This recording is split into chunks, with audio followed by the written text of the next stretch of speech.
Oh, it is to see everything from that high up. Like we're about 4,500 feet up in elevation.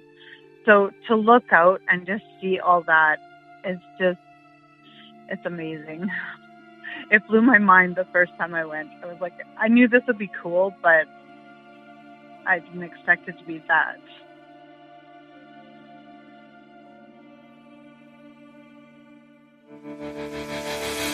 Welcome to the Woman Angler and Adventurer podcast, inspiring real women with a passion for fishing and the outdoors to go get their adventure on.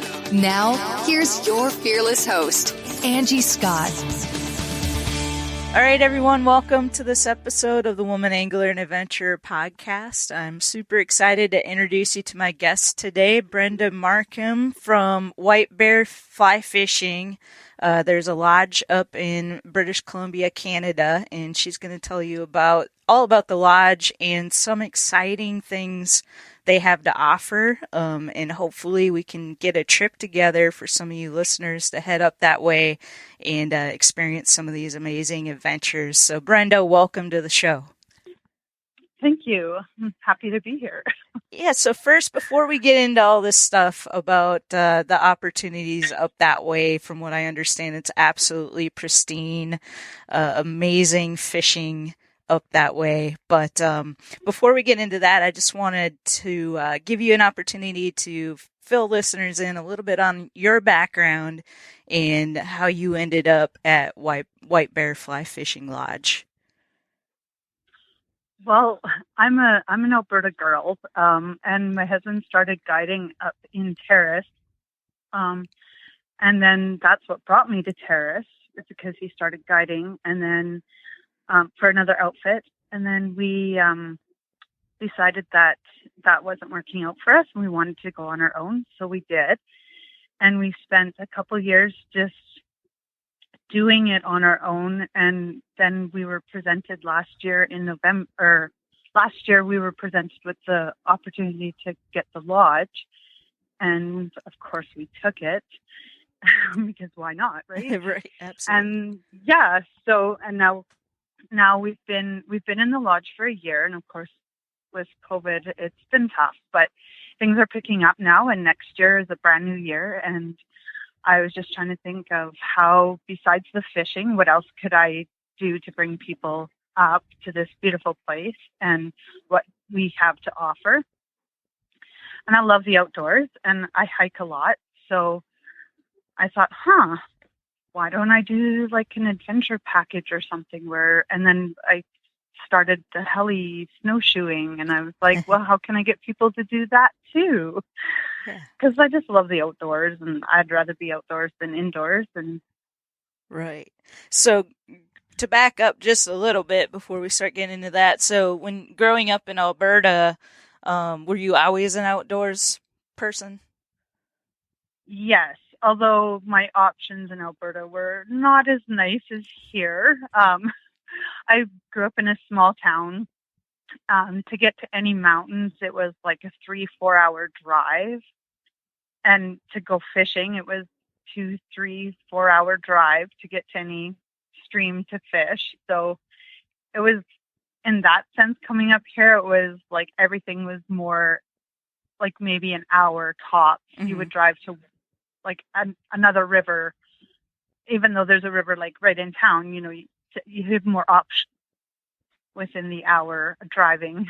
Gotcha. As opposed to like drive 2 hours just to get to a river. Yeah. Just to fish for the day. Right. Yeah, that would be tough. So I'm sure it was kind of like getting to that area and seeing how accessible everything is.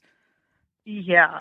Yeah. And then I joined a hiking group when I got here, and I started hiking, and now I'm just like every chance I get, I just want to go hiking. And I found like-minded people that are crazy enough to go with me. So great. What's the wildlife? It's all good. What's the wildlife like up there when you're out hiking? Are there a lot of like bears and things like that around? There's bears. I haven't come across any like I haven't seen any personally. I've come across evidence, or I can tell they're in the area, but I've never seen them.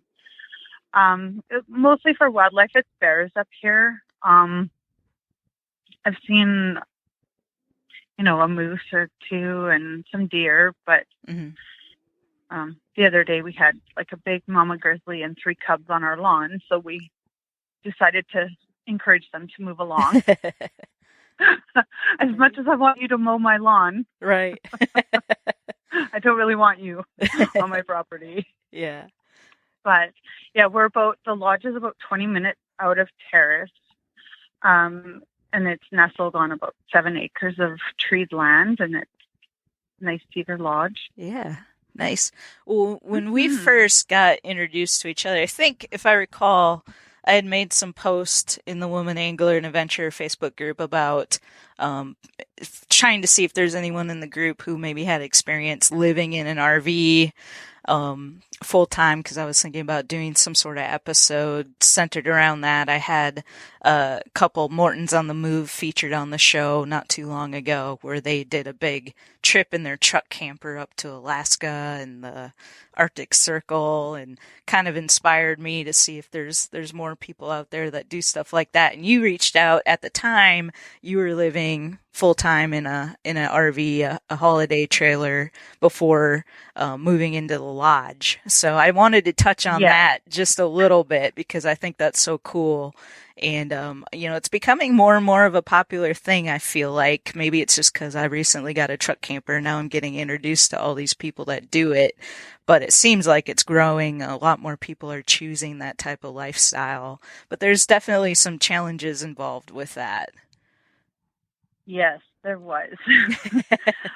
We lived in it for 3 years. When we first come up to Terrace, we lived in it for 3 years, like full time, winter, spring, summer, fall. So winter, of course, keeping it was good in the winter. We just, we insulated and whatnot, and we stayed in a campground, so there was showers and laundry and stuff there. But the limited space wears on you after a while. That was my biggest challenge, was like the space was starting to, like, I need more space. Like, I can imagine in the winter. Nowhere. Yeah, in the winter especially, I would think that would be tough.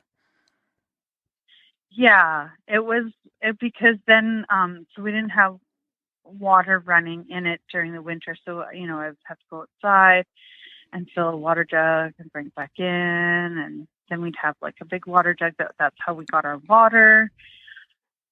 So, do dishes. So you boil your water, do your dishes. Yeah, it was a lot of work, especially in the winter. In the summer, I mean, it was nice, right? Like, yeah. But then, friends would go, "Hey, do you want to go camping?" I'm like, "Not really. No, I camp year round." No. Right. I'll go stay in a hotel. Yeah. But no, I don't really want to go camping. No. Yeah, you need a break from camping, whereas most people, that's their escape.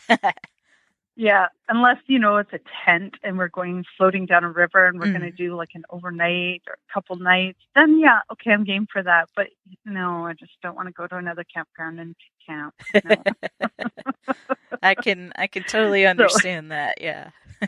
So needless to say, when we were offered the lodge, I was like, yes. When can I move in? Yeah. All right, so let's talk about this lodge. I mean, you sent me a picture, and I've got the website up actually right now in front of me, and I'll share a link to it in the show notes so listeners can log in and check it out. whitebearflyfishing.com. You'll be able to see what we're talking about here, but nestled in a beautiful woodsy area. Looks like mountains in the background. Talk a little bit about the lodge and what all is offered there, just at the lodge alone, without even having to go on any adventures. Well, we have, there's 6 rooms, so in that picture that you have, there's the main lodge, and then there's another building that looks like a garage. There's 2 rooms above that we have, and then we have the waiter room, and we're building a sauna and a hot tub so that and you get home cooked meals. And we built a deck around just so that we can sit out and have a fire. Nice. We made a little nature trail on the property, like maybe a 5-minute little jaunt around in the trees, but it's a nice little nature trail, and there's a little creek that goes through. There's a logging road that goes behind that. I just hike up that too if I want to just go or snowshoe up it. And then the mountains behind the lodge, and then the famous Skeena River is it's across the highway, but you have to drive a little bit, 20 minutes just to get down to the river, but it's across the river, or across the highway, sorry. Gotcha. And then there's other rivers that are within 5-10 minutes. Okay. And who does all the cooking? Sorry? Who does all the cooking? I do. Yeah, I saw you're the... I do the cooking, the cleaning, the everything besides the guiding. Gotcha.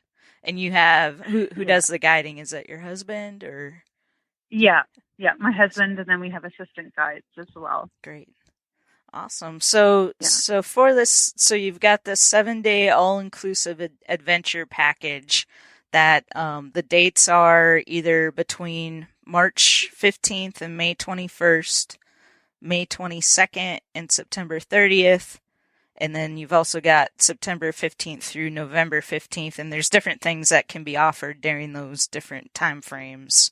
But some of the activities, of course, hiking, you mentioned, helicopter rides, weather depending, obviously, but included with that could be snowshoeing, which sounds so cool. I can't imagine taking a helicopter to a mountaintop, getting out and doing some snowshoeing without having to climb to the top of the mountain. Right? I know. Take a shortcut. It was so amazing. I'm like, how much energy I just saved? Right. Not hiking up to the top of it. Talk a little bit about that. Talk about that experience. We actually fly to very remote places. So we don't fly anywhere that you can actually hike into. Okay. So we're flying to remote places, anywhere from 15 to 30 minutes outside of Terrace. From billion-dollar ad budgets and arena naming rights to tens of thousands of retail locations, big wireless providers spend big to appear like they're your only option. How do they afford it all? That big bill you get at the end of every month. Mint Mobile had a different idea. Instead of brick and mortar overhead, Mint Mobile is online only. What does that mean for you? A whole lot of savings, because wireless plans from Mint Mobile start at just $15 a month. That's unlimited talk, text, and data for just $15 a month. You'll save enough that you can get a brand new rod and reel for the upcoming season. For anyone who just hates their phone bill, Mint Mobile offers premium wireless for just $15 a month. All plans come with unlimited talk, text, and high-speed data delivered on the nation's largest 5G network. You can use your own phone with any Mint Mobile plan, and you can even keep your same phone number along with all of your existing contacts. By going online only and eliminating traditional costs of retail, Mint Mobile passes significant savings on to you. Switch to Mint Mobile and get premium wireless service starting at just $15 a month. To get your new wireless plan for just $15 a month and get the plan shipped to your door for free, go to mintmobile.com/waypoint. That's mintmobile.com/waypoint. Cut your wireless bill to $15 a month at mintmobile.com/waypoint. And then we spend about an hour to...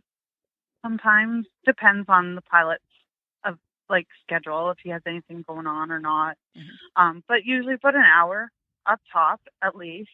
And then of course, if the weather comes in or whatever, then we got to go. But, and yeah, we just explore and snowshoe and make snow angels and penguin slide and butt slide and, whatever, just have fun on top of the mountain. And we laugh, we have a good time. The pilot stays with us and he leads us around so that we're all safe and we don't wander off into snow that could scoop us up. So we're all safe and we just follow him wherever he leads us because he's that smart. Yeah. Yeah, absolutely. Like, he knows all that kind of stuff. So rather than just say, hey, drop you off and they'll come back in an hour. Good luck. No, he stays and yeah, good luck. Hope you come back. Yeah. No. He stays. He's got his first aid. He's part of search and rescue and leads us around, and we go by his schedule. If he's got nothing else planned, then we stay longer. If nobody else is on a timeline, we stay longer. I think the first time we went, we were maybe 2 hours on the mountain. And I think another time we went, we were about 2 hours. I can't imagine the scenery must be absolutely breathtaking. Oh, it is, to see everything from that high up. Like, we're about 4,500 feet up in elevation. So to look out and just see all that is just, it's amazing. It blew my mind the first time I went. I was like, I knew this would be cool, but I didn't expect it to be that amazing. Awesome. So, well, that sounds worth the trip in and of itself right there. Yeah. The first trip I did, I went to a glacier. Just a group of friends of mine and I went to a glacier with the same pilot. And then we just started talking about, like, what could we do in the winter and whatever, and spring, and come up with snowshoeing. Yeah, I love it. It's pretty cool. Very cool. Just cruise around, explore, depending on where you go. If there's a peak you can hike to, if we have the time, we, hike up to the peak. Mm-hmm. Awesome. And then another option that sounds really cool, which I've never done before. I've had the opportunity a couple times to do it down in Florida, and then it just hasn't panned out. But I never thought about doing this up in Canada, but you have jet boat tours available. Yeah. So I partnered up with Northern BC Jet Boat Tours, and I haven't done any yet, but this is something for next year. We go out and he takes us, we can go view waterfalls. Depending on the time of year, we can do bear viewing. There's ghost towns that he can go to that we can get tickets and go and then cruise around. There's hot springs. He knows numerous hot springs out like in the ocean. Wow. Well, we call it the channel. He knows of different secluded hot springs that we can go to. So I'm really looking forward to doing that. Yeah. I've seen his pictures and I've heard about it. I'm like, dude, this is something I need to add for to sure. this. So I picked that for the times that maybe the helicopter's not available. Mm-hmm. We could do the jet boat tours in there. And then if anyone wants to do fishing, we can do some fly fishing. South Dakota is expanding pheasant hunting's horizon and giving sportswomen a greater voice in the field. The connection to nature, the adrenaline of the hunt, the satisfaction of eating the game you bag. Hunting is our shared legacy. Everyone is welcome to enjoy it. Go to huntthegreatestsd.com to hear stories from women who hunt and learn what makes South Dakota the world's pheasant capital. That's huntthegreatestsd.com. South Dakota, sportswomen welcome. Of course, I wanted to get into the fly fishing, and you even mentioned a possibility of ocean fishing for halibut, ling, and crab, which, that's amazing as well. So let's talk about some of those fishing opportunities in the area there. So the fly fishing, we would do go to a river, or I guess if we could fit it in, we could do maybe a heli fishing where it just flies us somewhere and go fishing. The ocean fishing, we would just go out for a day on the ocean and jig for halibut and ling, set a crab trap before we go out, and then yeah, Very cool. I mean, it's cool. Yeah. It's long. Those days are long on the ocean because, if it's not happening right away, then, Right. but it's so cool just to go out. Yeah. The one area is like the Douglas Channel, that's closer to us, but there's another where we actually go out into the ocean, the Pacific Ocean. Well, the channel is too, but Mm-hmm. We go to a different location, and then, I have connections for doing that as well.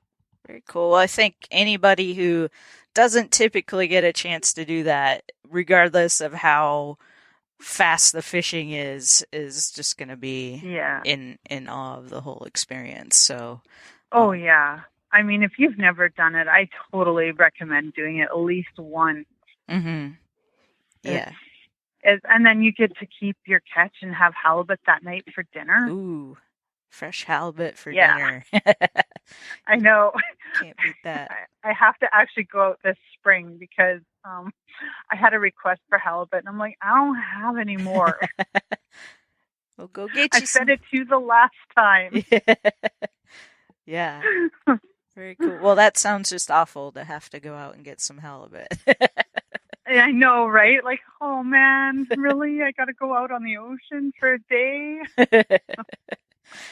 Oh, shucks. So all of this... We are catch and release in the river, though. Oh, okay. We do practice the catch and release. You can keep some salmon if you so choose. You can. We're not against it, but we do practice catch and release. Right. Keep our fisheries alive. Yeah, and so is it mostly salmon that you're targeting in the river? Salmon or steelhead. Okay. Cool. Yeah. Steelhead is strictly catch and release, though. Mm-hmm. So. Cool. Well, I think most people that are into fly fishing are totally... Or catch and release. Yeah, catch and release minded. Yeah. So maybe would make an exception we're all for some about the halibut in the ocean, of course. Yeah, that's not so much catch and release because that's food. Exactly. Right? Yeah. So this trip, with all these things we talked about, these amazing adventures that you have the opportunity to take part of, the price includes all your meals, transportation to and from the airport, all the tour costs, and fishing. I assume probably tipping your guides is customary, though, on top of that. Is that correct? Yeah, that would be extra. Yeah. And then your flight up here is extra, but... Yep. And then now where are we at with the COVID restrictions? You just have to show proof of vaccination. To come into Canada, I believe you have to have a negative COVID test 72 hours prior to arrival. Okay. I know when you leave, going to the States anyway, you have to have a negative COVID test 72 hours prior to your departure. Okay. And then we have, and I've heard that you guys are doing it as well, a vaccination passport. Okay. We have to have one of those for flying. I'm not sure how that works for like Americans or like international people. I didn't actually quite get that far. I just had that thought now. I'm like, oh shoot, how does that work? Well, it's also new to everybody. I think a lot of people are still just trying to figure this out. That requirement is actually just something they're starting to implement at the end of the month. Gotcha. If you're leaving any Canadian airport, you need to have the vaccination passport. So I will find out how that works for international people. Gotcha. And so I think they still have the passport for, like, you have proof of vaccination when you come into Canada anyway. Mm-hmm. So I think that works. Gotcha. Well, when people reach out... I just had that thought. Yeah, absolutely. When people reach but out yeah, I will have that information. Yep, yeah. We'll make sure everybody's squared away and has exactly what they need. Yeah.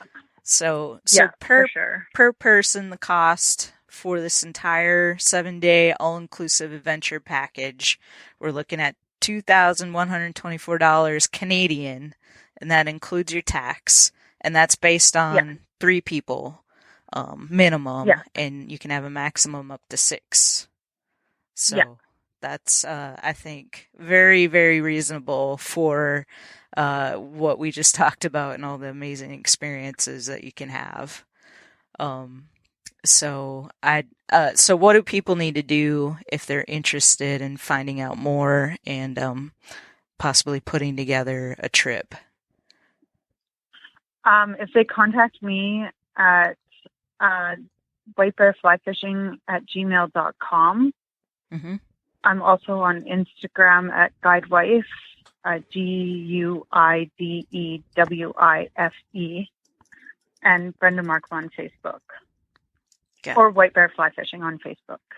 Got it. All right. I'm going to put links to all of that in the show notes too, just to make it easy for everybody. So whatever podcast platform you're listening on, you can go in there, click on it. You'll see the show notes and all the links will be right there. Or you can go to the website, thewomanangler.com.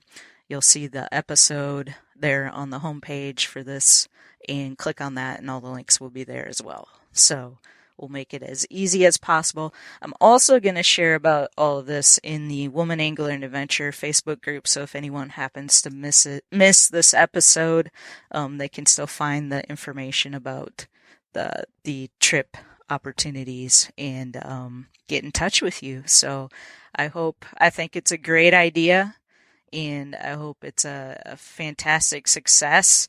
I don't know that I will be able to participate this year just because my schedule is so busy. I just got our Lady Bass Anglers Association 2022 schedule, just got released the other day. So I'm making plans for that, plus some other things. But I imagine this is going to be a success and something that you'll continue to do. So I hope that I will definitely be able to make it up there at some point for one of these adventures because it sounds so incredible.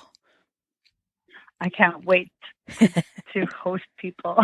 I'm a people person, so I love hosting people as well, and I love cooking for them, and I just love having people around and hosting people. So, and I love to share experiences. So. It's perfect. I thought, what better way to do it than to create an opportunity? Absolutely. Well, it sounds like you found your calling. I hope so. Yeah. That's where my heart is. So that's what it's all about. And my passion. That's what it's all about. I wish everybody could find that in their life because life is short and you need to follow your passion. It sounds like you're definitely doing that. Yes. So, well, thank you for being on the show, for sharing about this, for putting this together, and for following your passion because that's what this show is all about, is to inspire other women out there who are like-minded like us, that love the outdoors, that love outdoor adventure, and just need some encouragement to, just go out there and get after it, do it. So, yes. Awesome. And thank you for the opportunity for allowing me to come on.